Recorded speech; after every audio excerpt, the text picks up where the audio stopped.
पटना में विपक्षी खेमे की बैठक में झारखंड के मुख्यमंत्री हेमंत सोरेन ने भी शिरकत की है। लिहाजा इस दौरान उन्होंने अपनी बातें भी कही है। उन्होंने साफ तौर पर कहा कि भारत का जो लोहा है वो पूरा विश्व सदियों से मानता रहा है, लेकिन आज के दिन बीजेपी इसका श्रेय लेने के लिए आगे आ रही है। उन्होंने कहा कि लोकतंत्र पर सीधा सीधा हमला किया जा रहा है, लिहाजा लोकतंत्र को बचाने के लिए एकजुट होना जरूरी है। इतना ही नहीं, मुख्यमंत्री हेमंत सोरेन ने यहाँ तक कहा कि आज देश की जनता में गुस्सा है, बेरोजगारों में गुस्सा है, मजदूरों में गुस्सा है, लिहाजा कहीं न कहीं अब विपक्ष को आगे आने की ज़रूरत है। खास बात यह है कि हेमंत सोरेन ने कहा कि अगर इस लड़ाई को जीतना है तो तमाम लोगों को मिलकर एक साथ इस लड़ाई को आगे बढ़ाना होगा।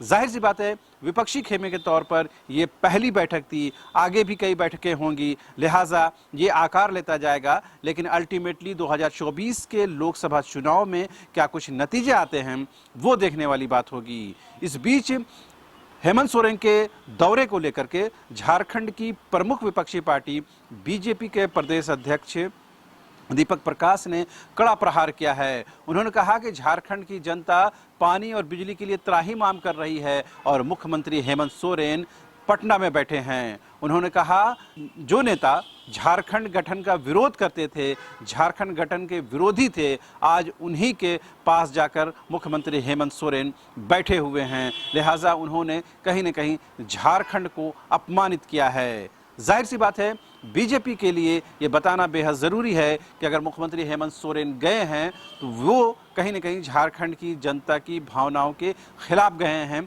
ऐसा विपक्ष के तौर पर बीजेपी मानती है। बहरहाल आज जो बैठक हुई उसके कई राजनीतिक मायने निकाले जा सकते हैं, कई उसको संदर्भों में देखा जा सकता है, लेकिन ख़ास संदर्भ ये समझने की है कि जो बैठक पटना में हुई और मुख्यमंत्री हेमंत सोरेन ने उस बैठक में शिरकत की, उस बैठक के में मुख्यमंत्री हेमंत सोरेन ठीक राहुल गांधी के बगल में बैठे हुए थे। लिहाजा ये तस्वीर भी कहीं न कहीं राजनीतिक गलियारों में चर्चा का विषय बना हुआ है।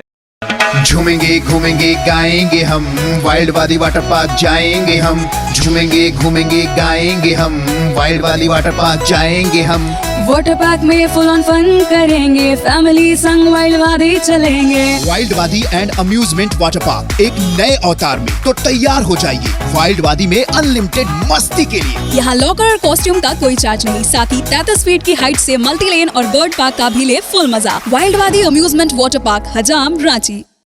आपको पता है कि झारखंड की यूपीए सरकार कांग्रेस के सहयोग से ही यहाँ 3.5 साल तक का अब तक का सफर पूरा कर चुकी है और 2024 के संसदीय चुनाव की बात हो या फिर विधानसभा चुनाव की बात हो, यूपीए कहीं न कहीं खुद को इंटैक्ट बता रही है। यानी जेएमएम अगर आगे बढ़ेगी तो उसे कहीं न कहीं कांग्रेस को साथ लेकर चलना होगा। यह अलग बात है कि बड़े भाई के रूप में कौन होगा, छोटे भाई के रूप में कौन होगा, ये तो चुनाव से ठीक पहले ही पता चलेगा। लेकिन एक बात तो बिल्कुल साफ है कि मुख्यमंत्री हेमंत सोरेन ने साफ ये संकेत दिया है, साफ ये बताने की कोशिश की है कि इस विपक्षी खेमे की बैठक में उनकी भागीदारी सक्रिय होगी, एग्रेसिव ढंग से होगी।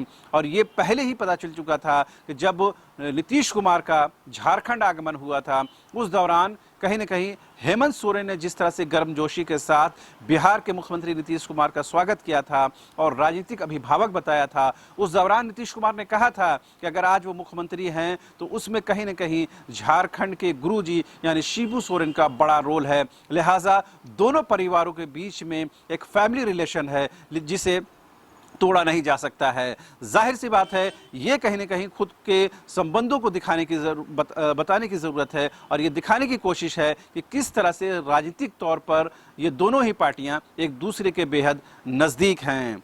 और आपको पता है कि जैसे ही बिहार में राजद के साथ जदयू सरकार बनाती है, झारखंड में भी जदयू कहीं न कहीं अपने आप को यूपीए के नज़दीक पा रही है और यूपीए के समर्थन में बयान भी दे रही है। ऐसे में ये अनुमान लगाया जा सकता है कि आने वाले 2024 के चुनाव में जेडीयू भी झारखंड में यूपीए फोल्डर में आ सकता है। बहरहाल आज बात हो रही है पटना में हुए विपक्षी खेमे की बैठक की और इसमें मुख्यमंत्री हेमंत सोरेन की शिरकत को लेकर के झारखंड में राजधानी रांची में राजनीतिक तौर पर बयानबाजी शुरू हो गई है।